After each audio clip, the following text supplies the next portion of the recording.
मेरे प्यारे हमवतनों, नमस्कार। 2 दिन पहले की कुछ अनोखी तस्वीरें, कुछ यादगार पल अब भी मेरी आंखों के सामने हैं। इसलिए इस बार मन की बात की शुरुआत उन्हीं पलों से करते हैं। टोक्यो ओलंपिक्स में भारतीय खिलाड़ियों को तिरंगा लेकर चलते हुए देखकर मैं ही नहीं, पूरा मुल्क महसूस हो उठा। पूरे मुल्क ने जैसे एक होकर अपने इन जांबाजों से कहा, विजयी भवा, विजयी भवा। जब ये खिलाड़ी भारत से गए थे, मुझे उनसे गपशप करने का, उनके बारे में जानने और मुल्क को बताने का मौका मिला था। ये खिलाड़ी जिंदगी के बहुत सारे चैलेंजों को पार करते हुए यहाँ पहुंचे हैं। आज उनके पास आपके प्यार और सपोर्ट की ताकत है। लिहाजा मिलकर अपने सभी खिलाड़ियों को अपनी नई ख्वाहिशात पेश करें, उनका हौसला बढ़ाएं। सोशल मीडिया पर ओलंपिक्स खिलाड़ियों के सपोर्ट के लिए हमारा विक्ट्री पंच कैंपेन अब शुरू हो चुका है। आप भी अपनी टीम के साथ अपना विक्ट्री पंच शेयर कीजिए, इंडिया के लिए चीयर कीजिए। साथियों, जो मुल्क के लिए तिरंगा उठाता है, उसके एहतराम में जज्बात से भर जाना फितरी बात है। हुब्बुल वतनी का यह एहसास हम सबको मुत्तहिद करता है। कल यानी 26 जुलाई को कारगिल विजय दिवस भी है। कारगिल की जंग भारतीय अफवाज की बहादुरी और तहम्मुल की ऐसी अलामत है जिसे पूरी दुनिया ने देखा है। इस बार ये शानदार दिन भी अमृत महोत्सव के वस्त में मनाया जाएगा, इसलिए ये और भी खास हो जाता है। मेरी ख्वाहिश है कि आप कारगिल के मशहूर कुन दास्तान ज़रूर पढ़ें। कारगिल के जाबाजों को हम सब सलाम पेश करें। साथियों, इस बार 15 अगस्त को मुल्क अपनी आज़ादी के 75वें साल में दाखिल हो रहा है। ये हमारी बहुत बड़ी खुशकिस्मती है कि जिस आज़ादी के लिए मुल्क ने सदियों का इंतज़ार किया, उसके 75 साल होने के हम गवाह बन रहे हैं। आपको याद होगा, आज़ादी के 75 साल मनाने के लिए 12 मार्च को बापू के साबरमती आश्रम से अमृत महोत्सव की शुरुआत हुई थी। उसी दिन बापू की दांडी यात्रा का भी आह्या किया गया था। तब से जम्मू कश्मीर से पुडुचेरी तक, गुजरात से लेकर शुमाल मशरिक़ तक मुल्क भर में अमृत महोत्सव से मुताल्लिक़ प्रोग्राम चल रहे हैं। ऐसे बहुत सारे वाक़यात, ऐसे मुजाहिदीन आज़ादी जिनका ताउन तो बहुत बड़ा है, लेकिन इतना मौज़ू बहस नहीं हो सका। आज लोग उनके बारे में भी जान पा रहे हैं। अब जैसे मोइरांग डे को ही लीजिए।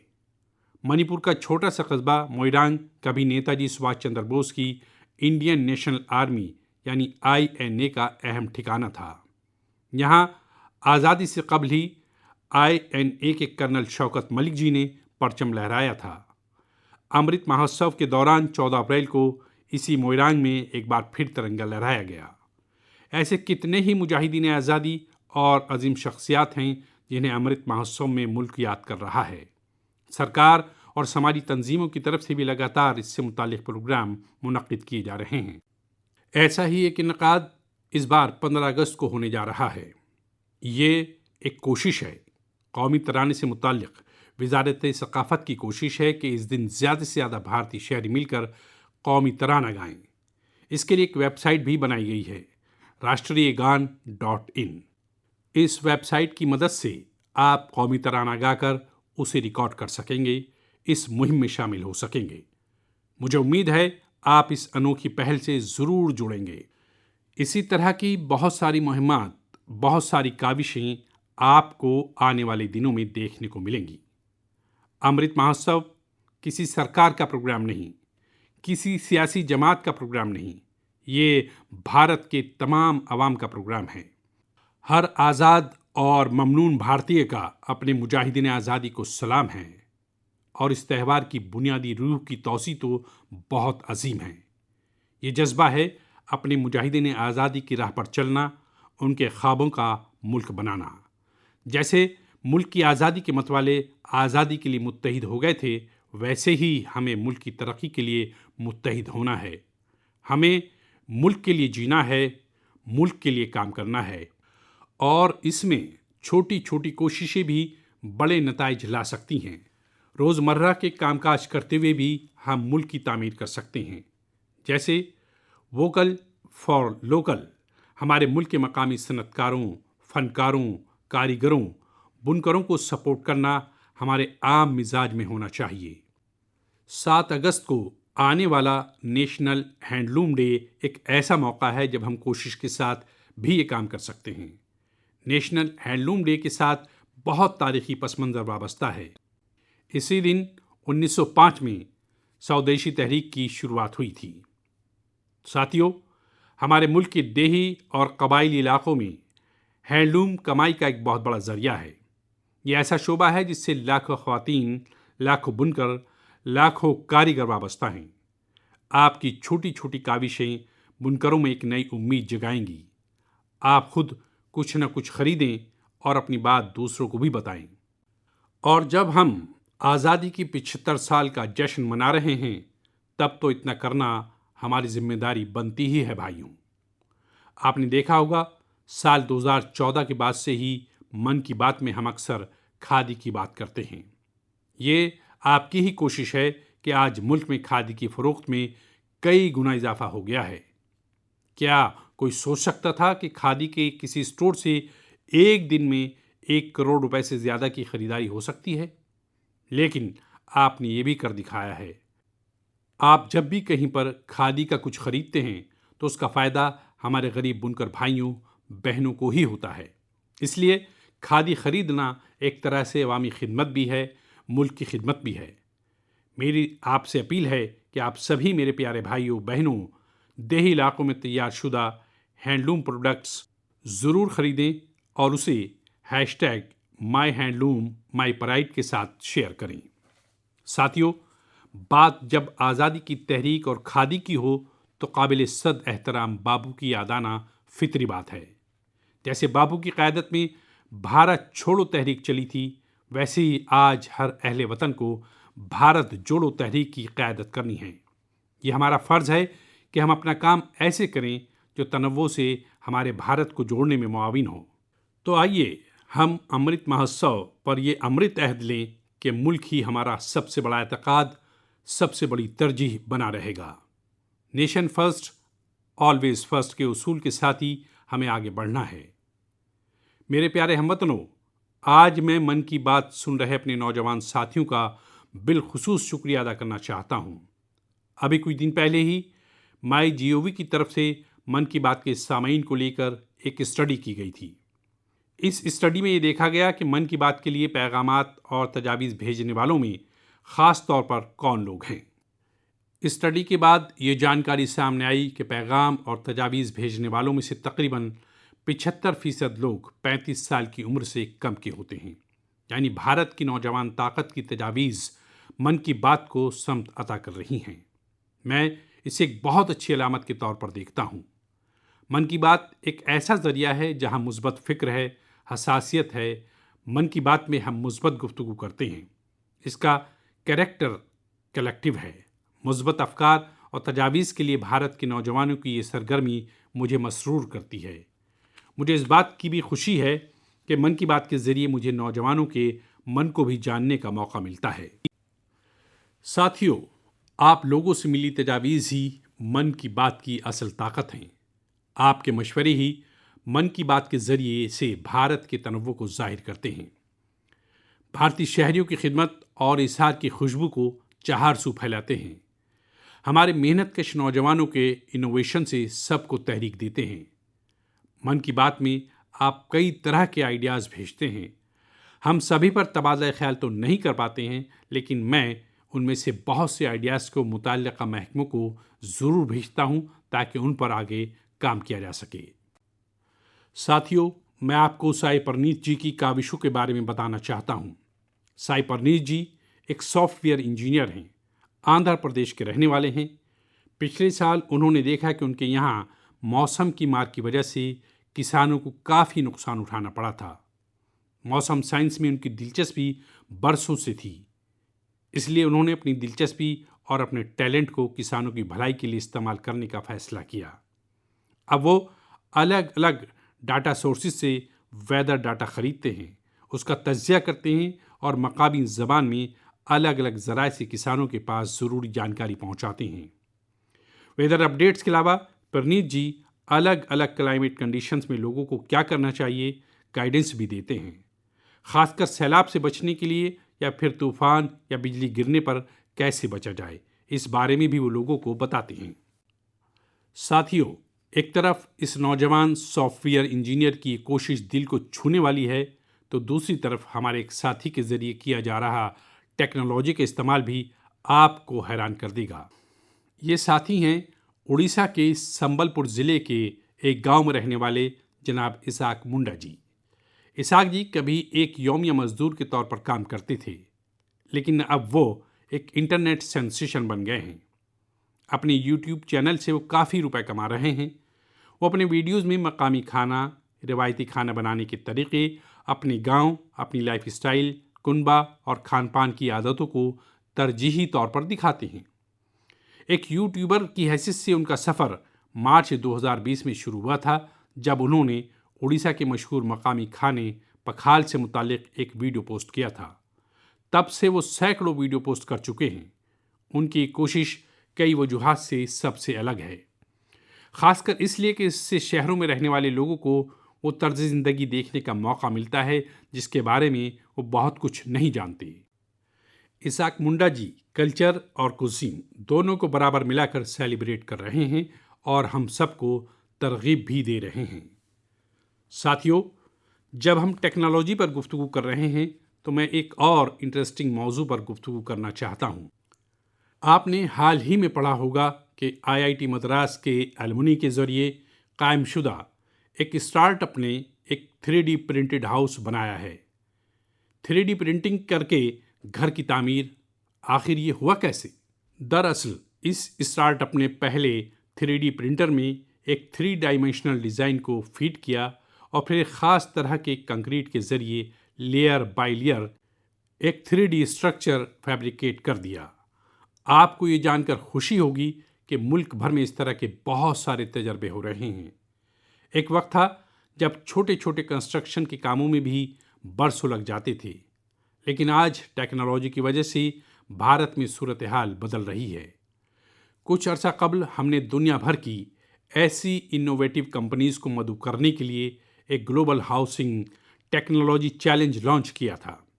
ये मुल्क में अपनी नौयत की एक अलग और अनोखी कोशिश है, लिहाजा हमने इन्हें लाइट हाउस प्रोजेक्ट्स का नाम दिया। फिलहाल मुल्क में 6 अलग अलग जगहों पर लाइट हाउस प्रोजेक्ट्स पर तेज़ी से काम चल रहा है। इन लाइट हाउस प्रोजेक्ट्स में मॉडर्न टेक्नोलॉजी और इनोवेटिव तौर तरीक़ों का इस्तेमाल किया जाता है। इससे कंस्ट्रक्शन का टाइम कम हो जाता है, साथ ही जो घर बनते हैं वो ज़्यादा पायदार, किफ़ायती और आरामदेह होते हैं। मैंने हाल ही में ड्रोन्स के ज़रिए इन प्रोजेक्ट्स का जायज़ा भी लिया और काम की पेशरफ्त को लाइव देखा। इंदौर के प्रोजेक्ट में ब्रिक और मोर्टार वॉल्स की जगह pre fabricated sandwich panel system का इस्तेमाल किया जा रहा है। राजकोट में लाइट हाउस फ्रेंच टेक्नोलॉजी से बनाए जा रहे हैं, जिनमें टनल के ज़रिए मोनोलिथिक कंक्रीट कंस्ट्रक्शन टेक्नोलॉजी का इस्तेमाल हो रहा है। इस टेक्नोलॉजी से बने घर आफात का सामना करने में कहीं ज़्यादा अहल होंगे। चेन्नई में अमेरिका और फिनलैंड की technologies precast concrete system का इस्तेमाल किया जा रहा है। इससे मकान जल्दी भी बनेंगे और लागत भी कम आएगी। रांची में जर्मनी के 3D कंस्ट्रक्शन सिस्टम का इस्तेमाल करके घर बनाए जाएंगे। इसमें हर कमरे को अलग से बनाया जाएगा, फिर पूरे स्ट्रक्चर को उसी तरह जोड़ा जाएगा जैसे कि ब्लॉक ट्वाइस को जोड़ा जाता है। अगरतला में न्यूजीलैंड की टेक्नोलॉजी का इस्तेमाल करके स्टील फ्रेम के साथ मकान बनाए जा रहे हैं जो बड़े ज़लज़लों का सामना कर सकते हैं। वहीं लखनऊ में कनाडा की टेक्नोलॉजी का इस्तेमाल किया जा रहा है। इसमें प्लास्टर और पेंट की ज़रूरत नहीं होगी और तेज़ी से घर बनाने के लिए पहले ही से तैयार दीवारों का इस्तेमाल किया जाएगा। साथियों, आज मुल्क में ये कोशिश हो रही है कि ये प्रोजेक्ट इंक्यूबेशन सेंटर की तरह काम करें। इससे हमारे प्लानर्स, आर्किटेक्ट और स्टूडेंट्स नई टेक्नोलॉजी को जान सकेंगे और उसका एक्सपेरिमेंट भी कर पाएंगे। मैं इन बातों को ख़ास तौर पर अपने नौजवानों के लिए मुश्तरक कर रहा हूँ ताकि हमारे नौजवान मुल्क के मफाद में टेक्नोलॉजी की नए नए शोबों की तरफ राग़िब हो सकें। मेरे प्यारे हमवतनों, आपने अंग्रेज़ी कहावत सुनी होगी, to learn is to grow, यानी सीखना ही आगे बढ़ना है। जब हम कुछ नया सीखते हैं तो खुद ब खुद हमारे लिए तरक्की की नई राहें खुल जाती हैं। जब भी कहीं लीक से हटकर कुछ नया करने की कोशिश हुई है, इंसानियत के लिए नए दरवाजे खुले हैं। एक नए दौर का आगाज़ हुआ है और आपने देखा होगा जब कहीं कुछ नया होता है तो उसका नतीजा हर किसी को हैरत में डाल देता है। अब जैसे अगर मैं आपसे पूछूं कि वो कौन सी रियासतें हैं जिन्हें आप सेब, एप्पल के साथ जोड़ेंगे, तो जाहिर है कि आपके मन में सबसे पहले हिमाचल प्रदेश, जम्मू कश्मीर और उत्तराखंड का नाम आएगा। लेकिन अगर मैं कहूं कि इस लिस्ट में आप मणिपुर को शामिल कर लीजिए तो शायद आप हैरत से भर जाएं। कुछ नया करने के जज्बे से भरे नौजवानों ने मणिपुर में ये कारनामा कर दिखाया है। आजकल मणिपुर के उखरुल जिले में सेब की काश्त जोर पकड़ रही है। यहाँ के किसान अपने बागात में सेब उगा रहे हैं। सेब उगाने के लिए उन लोगों ने बाकायदा हिमाचल जाकर ट्रेनिंग भी ली है। इन्हीं में से एक हैं टीएस रिंगफामी योंग। ये पेशे से एक एरोनॉटिकल इंजीनियर हैं। उन्होंने अपनी अहलिया मोहतरमा टीएस एंजल के साथ मिलकर सेब की पैदावार की है।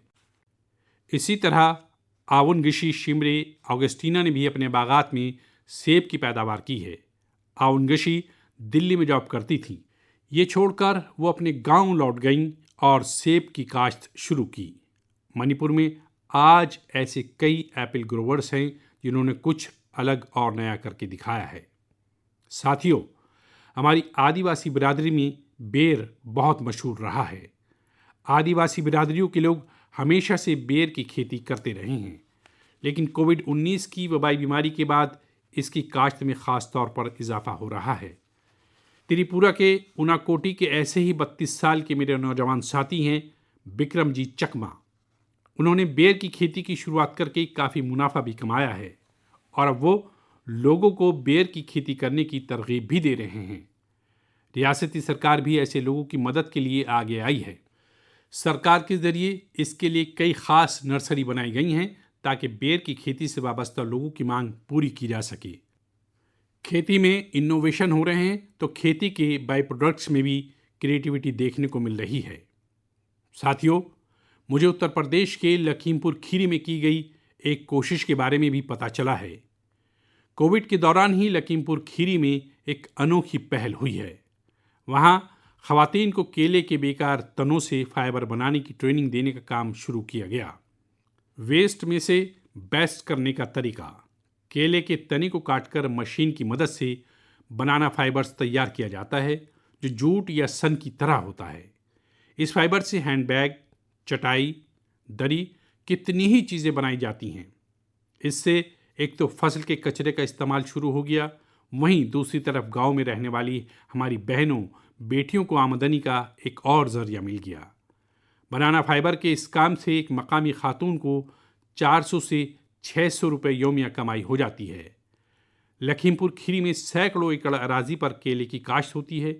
केले की फसल के बाद आम तौर पर किसानों को इसके तने को फेंकने के लिए अलग से खर्च करना पड़ता था। अब उनके ये पैसे भी बच जाते हैं, यानी आम के आम गुठलियों के दाम। ये कहावत यहाँ बिल्कुल मौजू है। साथियों, एक तरफ बनाना फाइबर से प्रोडक्ट बनाए जा रहे हैं, वहीं दूसरी तरफ केले के आटे से डोसा और गुलाब जामुन जैसे जायकेदार खाने भी बन रहे हैं। कर्नाटक के शुमाली कन्नड़ और जनूबी कन्नड़ ज़िला में ख़वातीन ये अनोखा काम कर रही हैं। ये शुरुआत भी कोरोना दौर में ही हुई है। इन ख़वातीन ने न सिर्फ केले के आटे से डोसा, गुलाब जामुन जैसी चीज़ें बनाई, बल्कि इनकी तस्वीरों को सोशल मीडिया पर शेयर भी किया है। जब ज़्यादा लोगों को केले के आटे के बारे में पता चला तो उसकी डिमांड में भी इजाफा हुआ और इन ख़वातीन की आमदनी में भी इजाफा हुआ। लखीमपुर खीरी की तरह यहाँ भी इनोवेटिव आइडिया को ख़वातीन ही लीड कर रही हैं। साथियों, ऐसी मिसालें ज़िंदगी में कुछ नया करने की तरगीब बन जाती हैं। आपके आसपास भी ऐसे बहुत से लोग होंगे। जब आपके अहले खाना मन की बात कर रहे हों तो आप उन्हें भी अपनी गपशप का हिस्सा बनाइए। कुछ वक्त निकालकर बच्चों के साथ ऐसी कोशिशों को देखने भी जाइए और मौका मिल जाए तो खुद भी ऐसा ही कुछ करके दिखाइए। और हाँ, ये सब आप मेरे साथ नमो ऐप या माई जीओवी पर शेयर करेंगे तो मुझे और अच्छा लगेगा। मेरे प्यारे हमवतनों, हमारी संस्कृत की मजहबी किताबों में एक श्लोक है, आत्मार्थम ज्योलोके अस्मन् को न जीवति मानव, परम परोपकारार्थम युजीवति सा जीवति। यानी अपने लिए तो दुनिया में हर कोई जीता है, लेकिन हकीकत में सिर्फ वही शख्स जीता है जो खैर व फलाह के लिए जीता है। भारत माँ के बेटे बेटियों की मुखय्यर कोशिशों की बातें, यही तो है मन की बात। आज भी ऐसे ही कुछ और साथियों के बारे में हम बात करते हैं। एक साथी चंडीगढ़ शहर के हैं। चंडीगढ़ में मैं भी कुछ बरसों तक रह चुका हूँ।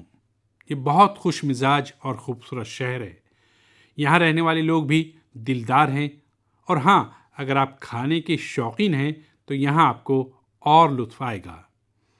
इसी चंडीगढ़ के सेक्टर 29 में संजय राणा जी फूड स्टॉल चलाते हैं और साइकिल पर छोले भटूरे बेचते हैं। एक दिन उनकी बेटी रिधिमा और भतीजी रिया एक आइडिया के साथ उनके पास आईं।